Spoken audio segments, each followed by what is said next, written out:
Marlon Brando played the Godfather, Vincent Gigante was called the Oddfather. He would walk the streets in a bathrobe. He would urinate in public. He would allow himself to be embarrassed, to be ridiculed. He'd been faking this Howard Hughes act for all these years. Gigante was the boss of what's known as the Ivy League of organized crime. Gigante was probably the shrewdest, most clandestine, wise guy that ever walked the streets of New York.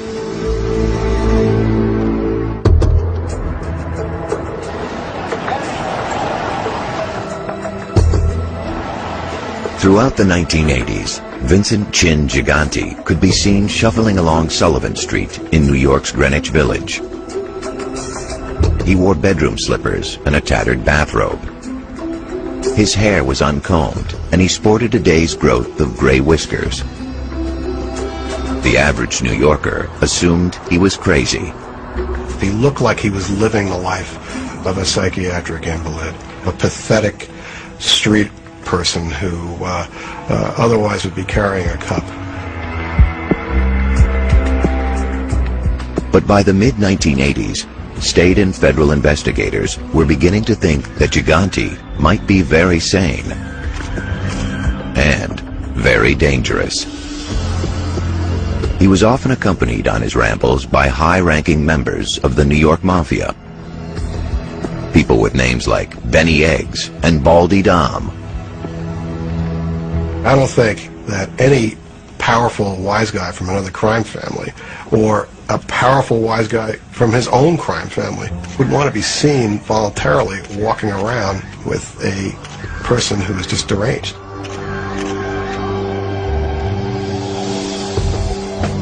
The FBI hoped to link Chin to at least 6 mafia hits and the attempted murder of mob boss John Gotti. Investigators also believed Gigante controlled the Genovese family's vast criminal enterprises, including extortion and drug running. But they needed to take the veil off his crazy act. So the FBI began to follow his every move.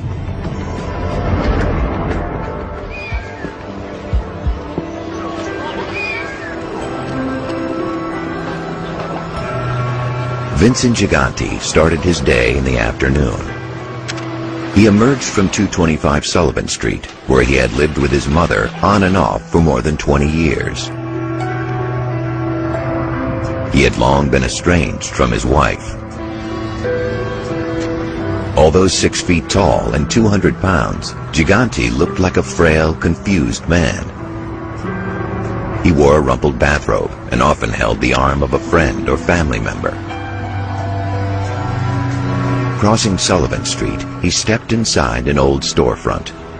Behind the creaking door and soaked windows was the headquarters of the Triangle Social Club. The term social club is a little bit misleading. Strangers would not be permitted. There's no membership. There's no membership list. There are no dues that are taken. And these would be places for people in organized crime literally to associate. The FBI believed that it was from here that this seemingly feeble man directed the family's violent criminal activities.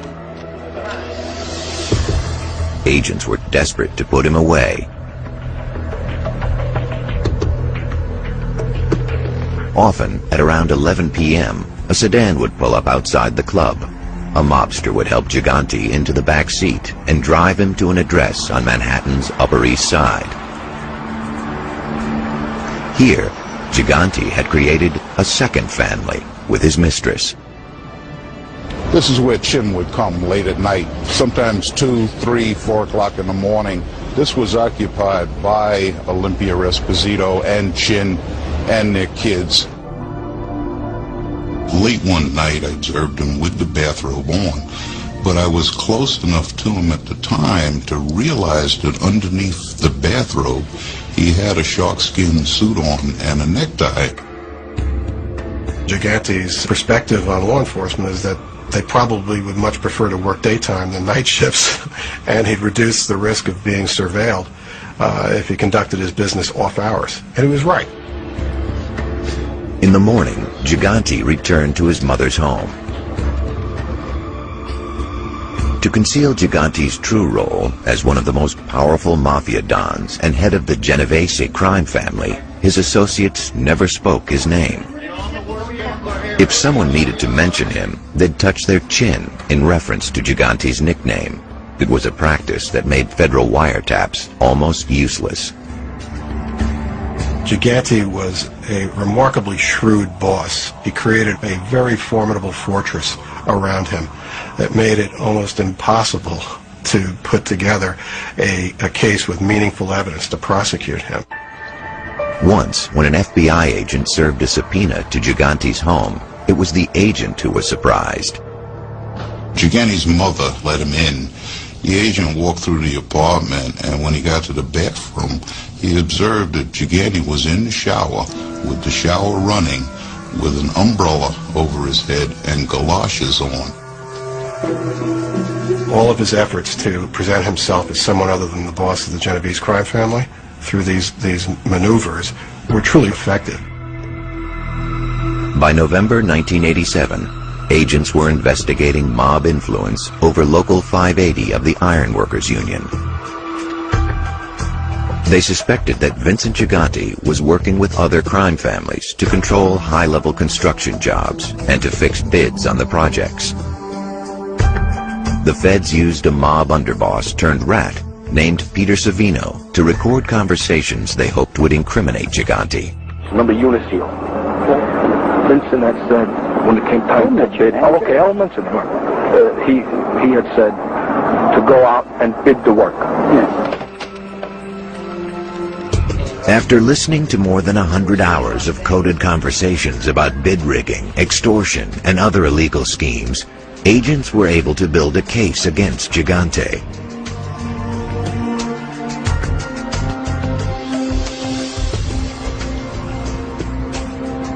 On May 30th, 1990, FBI agents pulled up to Gigante's mother's apartment in the Village. After a 2-year investigation, the FBI had enough evidence to arrest him. Gigante was wearing pinstripe pajamas and a blue bathrobe as 2 agents escorted him from the building. Now, the government's challenge was to prove that this seemingly feeble, confused man was actually a criminal mastermind of New York's Genovese crime family. In May of 1990, the FBI arrested Vincent Chin Gigante. Gigante didn't act like a man who ruled a crime family with over 1,000 made members and associates. But the government believed he had ordered 6 murders and masterminded a $1 million mafia extortion scheme. As Gigante was taken to the federal courthouse, reporters flocked to get a look at the mysterious godfather. Out comes this disheveled, old-looking individual who's supposedly the boss of the most powerful crime family in the United States. It's just a jarring sight. Prosecutors claimed that Gigante's erratic behavior was nothing but a ruse intended to keep him out of jail. The only important thing to him was power, and the only way to maintain that power was not to be convicted. So he would allow himself to be embarrassed, to be actually ridiculed. He didn't care, because he knew within his own environments he was known as a godfather, and that's what counted to him.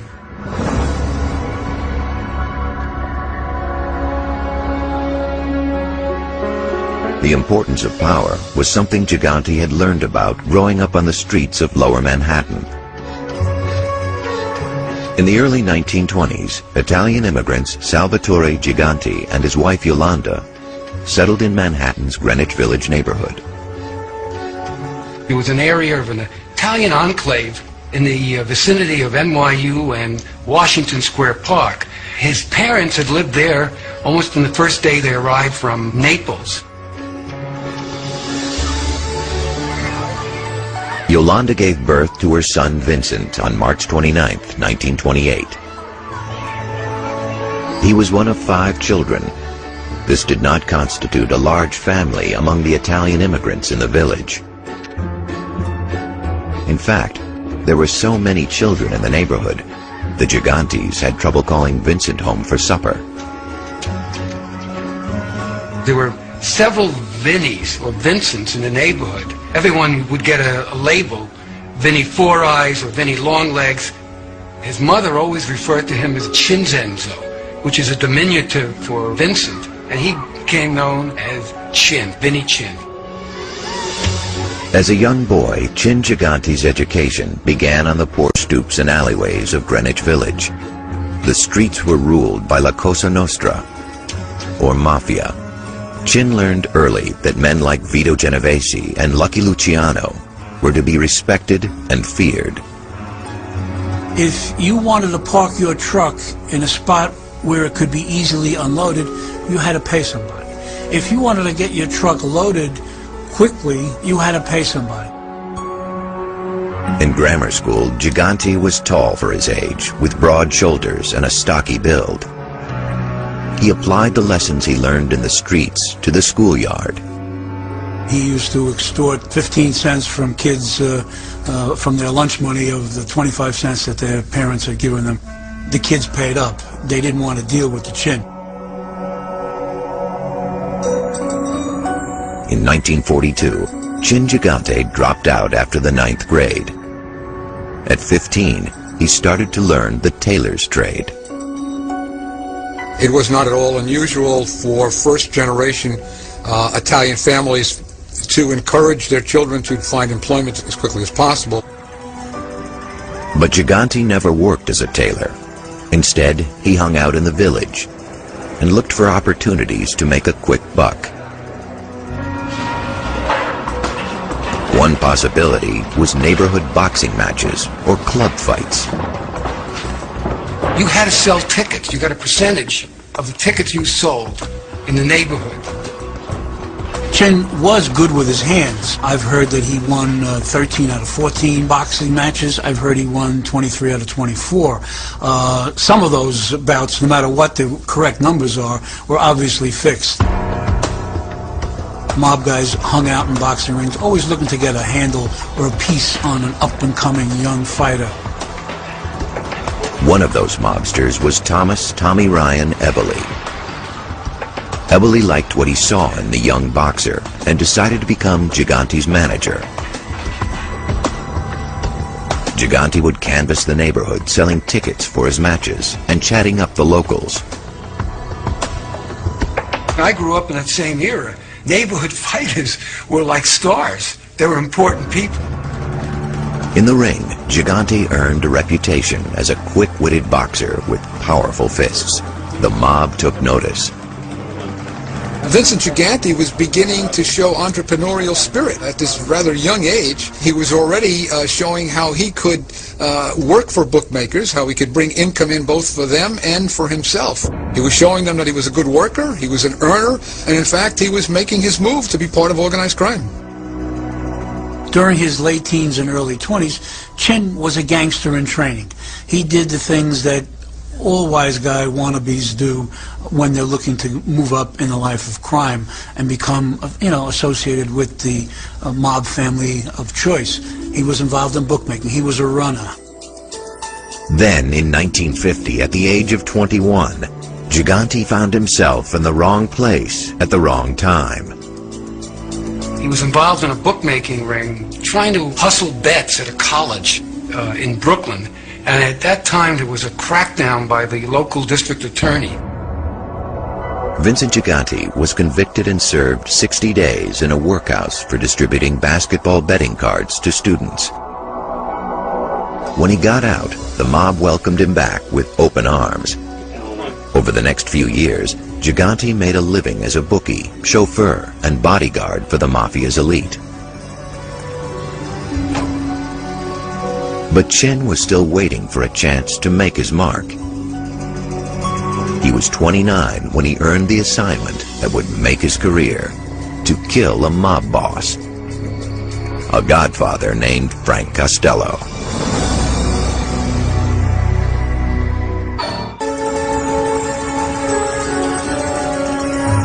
By 1950, Vincent Gigante had been a boxer and bookie for the New York Mafia. Now 21 years old, he decided to start a family. That year, he married Olympia Grippa. The couple settled into an apartment on Bleecker Street in Greenwich Village, not far from where Gigante had grown up. Once they started to have children, Chin worked hard to support his growing family. He was an enforcer. He got involved in shoplifting, grand larceny, anything to make a buck. When you're doing things like that, you're trying to prove yourself to the older guys in the neighborhood. But it wasn't until mobster Vito Genovese took Gigante under his wing that his criminal career began to take shape.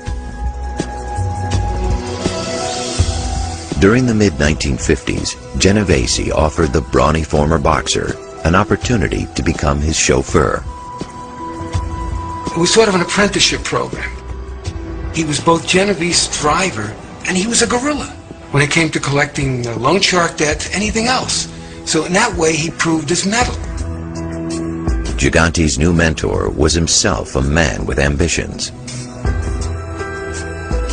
The current head of the family was Frank Costello, known as the Prime Minister of the underworld for his ability to influence local politicians. But many in the organization had seen their profits shrink during his reign.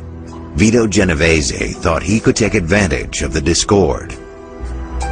Vito Genovese was tired of being number 2 and wanted to become number 1. So he enlisted the Chin to do a piece of work, and that was to take a shot at Frank Costello. For Gigante, this was a chance to move up in the organization.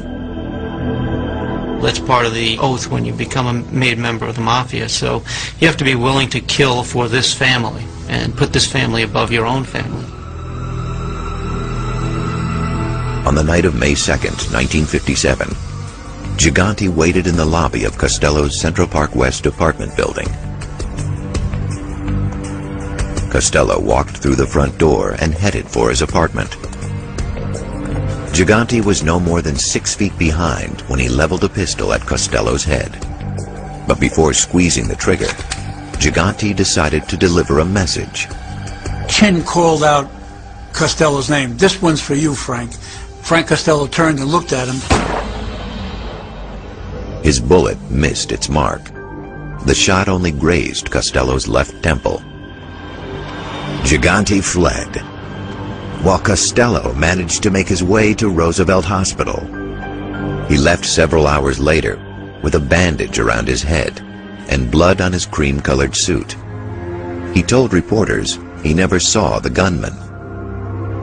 We know that Vincent Gigante was an extremely large, at that point, almost obese, and an ex-fighter, and very, very easily recognized. So Frank Costello obviously recognized who the attempted assassin was.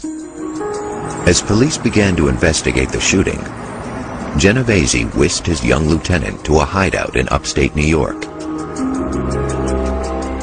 While in hiding, Gigante made his first attempt to avoid prosecution by changing his appearance. Chin went on a crash diet. The description of the gunman was that he was 300 pounds and very tall. A very much thinner Vincent Gigante came back to the city and turned himself in to police, saying, "I heard you were looking for me." Police charged Gigante with attempted murder. His trial was set for May of 1958. Surprisingly enough, a person who gave his occupation as both a janitor and as a tailor was able to hire, at that time, probably the best criminal lawyer in New York, a man by the name of Maurice Edelbaum, to defend him. Vinny, did you give yourself up because you were afraid? No, you're kidding. As the trial got underway, the prosecution called Costello's doorman, their key witness to the shooting. Edelbaum was able to really rattle him. The guy had some kind of sight problem. He had an eye infection. So he was able to question it. Frank Costello took the stand. Under oath, he told the jury that he couldn't identify Gigante as the man who shot him. When Costello left the witness stand, almost everybody in the courtroom heard Chin, in a kind of loud stage whisper, say, "Thanks, Frank." Gigante was acquitted on May 27, 1958. But the mob had yet to pass judgment on the failed hit. In ordinary circumstances, that would have been really the end of Vincent Gigante. He either would have been killed by loyalists of Frank Costello for attempting to kill the man, or he would have been killed by loyalists to Vito Genovese for blowing an assignment. But instead, Gigante's failed hit helped him move up the Mafia's ranks when Costello decided to retire. Frank Costello was smart enough to see the handwriting on the wall, and he wasn't going to hang around to see if he could withstand another attack, and just stepped down and lived out the rest of his life in relative peace and tranquility. So instead of being executed, instead of being killed for a bungled hit, Gigante is brought into the crime family and now has great stature because he's connected with Vito Genovese, who's now the boss of that crime family. And his career was on the way up. Gigante's ties to Genovese made him, for the first time, a target for the feds. What is Gigante's relationship to you? I think you fellas have asked enough questions. I think you ought to leave Mr. Genovese alone. Vincent Gigante would soon develop a new disguise to conceal his criminal activities.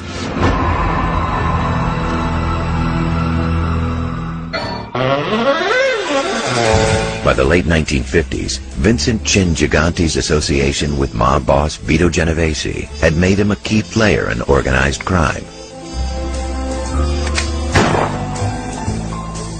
His role in the attempted assassination of Frank Costello had elevated his position in the Mafia, but also brought him to the attention of federal authorities. In 1959, prosecutors convicted the 30-year-old Gigante and his mentor, 62-year-old Vito Genovese, of heroin trafficking. Gigante was, according to our information, a protege of Genovese. He was a bright boy. He was the rising star of the underworld. He was sentenced to 7 years in Lewisburg Federal Penitentiary. In time, Gigante learned to make the best of life in the big house. I'm not sure that we had club fed, as might be portrayed, but certainly these people were not doing the kind of hard time that we would anticipate. He managed to get along pretty well with the guards. He didn't cause any problems. He took care of educational programs, and he was kind of viewed by the federal prison system as a good inmate. Gigante's good behavior shaved 2 years off his sentence. In 1964, he left prison and went straight back to the mob. And came back, of course, right to Greenwich Village, to his home base. And in a very short time after that, he was made a capo, a captain in the family. Gigante was now making good money, even while his mentor, Vito Genovese, sat in prison. Soon, Gigante moved his wife Olympia and their 5 children out of their New York apartment and into a house in the suburbs. He suddenly had a lot of money, and he set up his family in a suburban town called Old Tappan, New Jersey. But he always kept an apartment in Greenwich Village, where he lived with his mother and other relatives. The 5 years he'd spent in prison were etched in Gigante's mind. He said to himself, there's never any way I'm coming back to this institution or any place like this ever again. Before long, Chin would develop a new strategy to avoid another prosecution. The idea of the Crazy Act came about first time in 1969. Gigante was arrested in New Jersey on a charge of bribing the entire 5-member police force of Old Tappan. After learning he was being investigated, Gigante checked himself into a mental hospital. His brother, Louis, a Catholic priest, claimed Vincent was mentally ill, suffering from dementia and taking medication for paranoid schizophrenia. He explained to the press that Vincent was just giving the policemen tips as Christmas presents. His lawyers managed to bring in evidence, or that he'd been undergoing psychiatric treatment, that he was emotionally disturbed. And the charges were dropped. After a scrape with New Jersey authorities, it appears a rift developed between Gigante and his wife. In the years that followed, Gigante was rarely seen at the family's home in Old Tappan. He eventually took a mistress and put her up in a townhouse on Manhattan's Upper East Side. Interestingly, Chin Gigante's wife is named Olympia, and his paramour of many years is also named Olympia Esposito. So this was a guy who could never make a mistake when he woke up. Whatever name he uttered in his sleep was the right name. In 1969, Vito Genovese, Gigante's friend and mentor, died in Springfield, Missouri's Medical Center for Federal Prisoners. But New York's other mafia bosses still operated with little interference from the FBI. That began to change in 1970, when Congress passed what became known as the RICO Act. The Racketeer Influence Corrupt Organizations Act enabled the government to pursue not just individuals but organizations, enterprises, and in particular organized crime families. Armed with the RICO statutes, law enforcement could now aggressively target the mob's leadership. The Genovese crime family decided to put up-front bosses in place to kind of take the heat as the person who was really the boss, while the real boss, meanwhile, was sitting in the background. For the next 10 years, the mob played an intricate shell game with the feds, concealing which mobster was really the godfather. Many believe that during this time, Vincent Chin Gigante completed his climb from chauffeur and enforcer to become the most powerful godfather in the mafia. Now vulnerable to prosecution, Gigante developed a complex chain of communication to hide his true role. He told all of his guys to make sure they never uttered his name. And they couldn't even refer to his name, his nickname, Chin. They made motions like this when they spoke about him.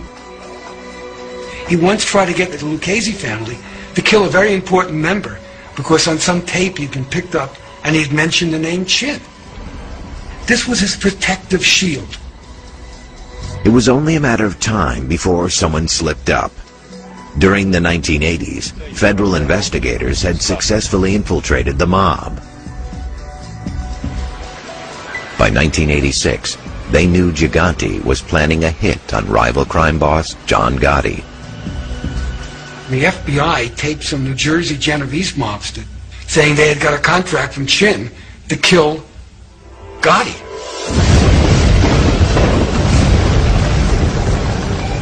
When the car bomb meant for Gotti took the life of one of his lieutenants, the feds began to close in on Gigante. For the next 10 years, Gigante would check himself into and out of mental hospitals. He used these frequent visits to shield himself from prosecution. Investigators called it his act. Then, in 1990, the man they dubbed the Odd Father found himself in court once again. But while other mobsters were being jailed on racketeering charges, the feds could not convict Gigante. Once again, his bizarre behavior kept him out of prison.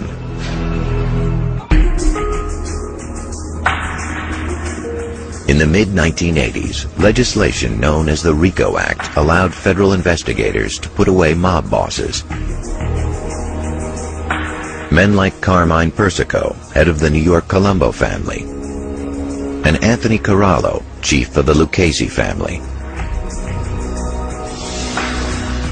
In 1986, federal prosecutors convicted Fat Tony Salerno, the man they thought was the head of the Genovese family. Fat Tony Salerno was a true blue gangster. He was not going to say, hey, I'm not the boss, you got the wrong guy. The feds soon learned that the real godfather was Vincent Chin Gigante. But Gigante used his crazy act to avoid prosecution. He would walk the streets of the village in a bathrobe. He would urinate in public. He would do things that no other boss in the history of La Cosa Nostra would catch himself doing ever in public. Gigante seemed demented, but his organization was raking in millions. One of his most lucrative ventures was in construction. The Genovese crime family and the Lucchese crime family started a company called Arista Windows. In 1981, the New York Housing Authority decided to replace all the windows in their housing projects. Gigante wanted a piece of the action. Approximately $170 million in contracts were awarded, and virtually all those contracts during that time period were the subject of bid rigging that were controlled by players with the support of these organized crime families.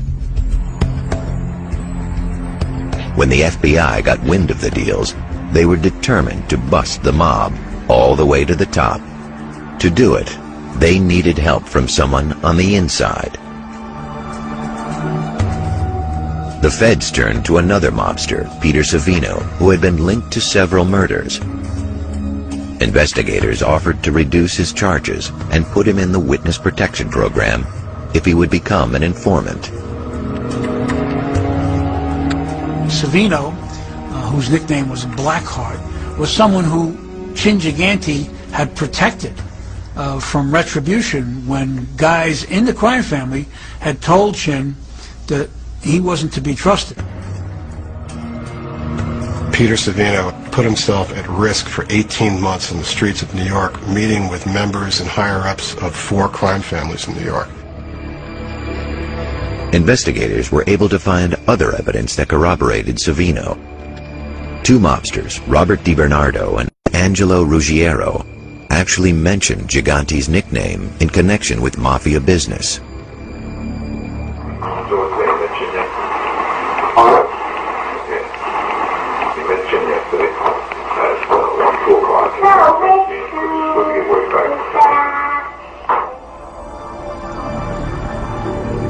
In May of 1990, Gigante was indicted for racketeering.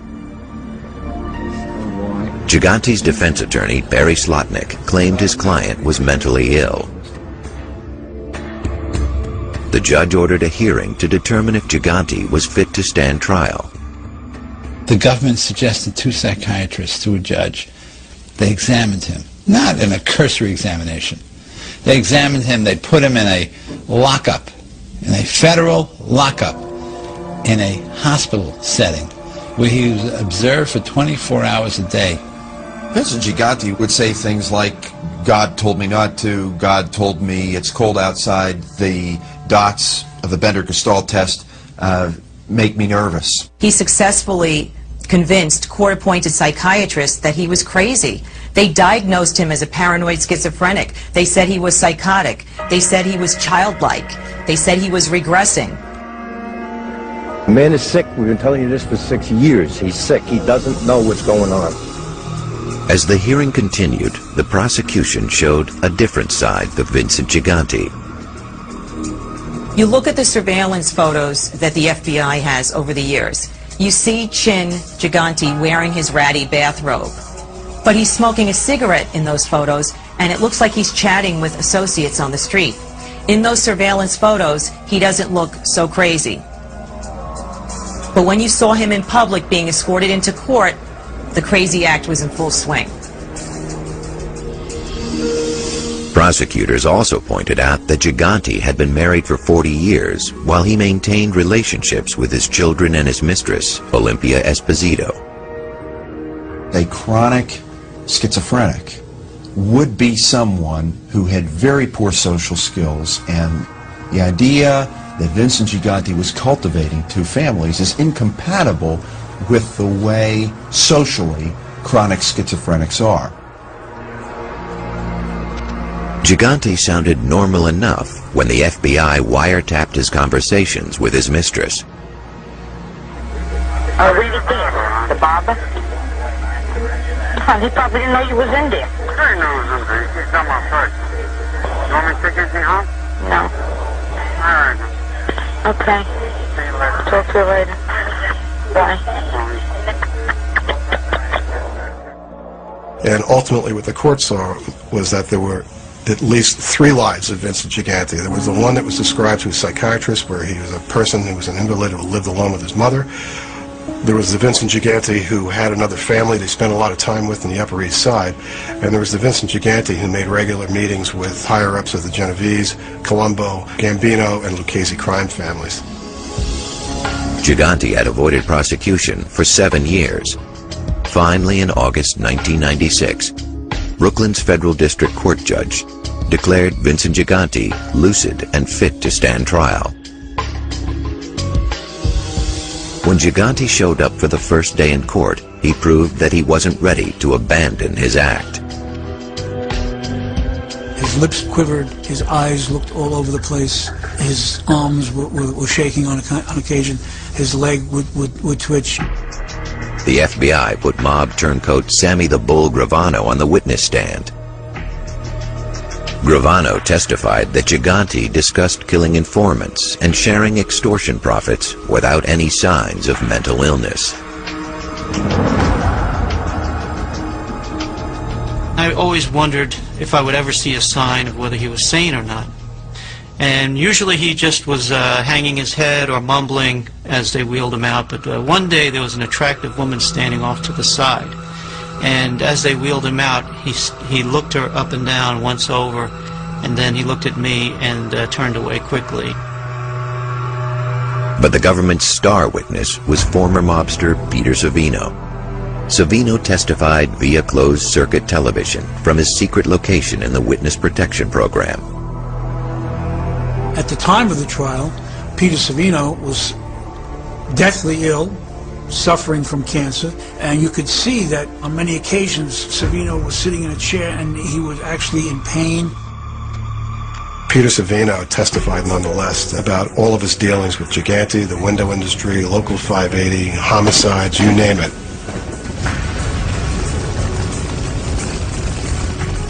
In the end, the jury didn't buy Gigante's act.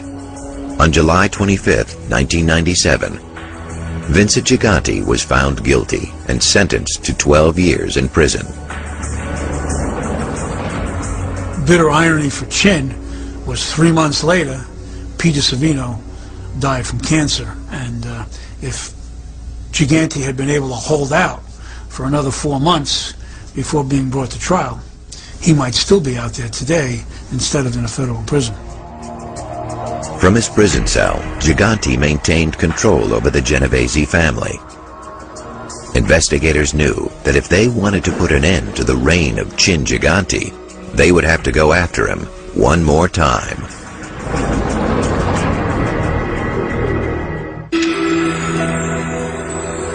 For nearly 30 years, Mafia boss Vincent Chin Gigante stayed out of prison by convincing doctors, judges, and even the media that he was insane. Sir, can you tell us how your father's doing? Very sick. Did you see that? Do you think he'll be able to go to trial? Finally, in 1997, federal investigators managed to convict the wily Mafia boss. Even behind bars, Gigante kept up the charade of a mentally ill man while he continued to run the family business. Gigante was still delivering messages to the crime family from his jail cell, and I believe that his son was delivering those messages to the associates on the street. For the next 3 years, agents watched Gigante closely. They kept track of his phone calls and monitored his interaction with guards and other prisoners. Slowly but surely, his facade began to crack.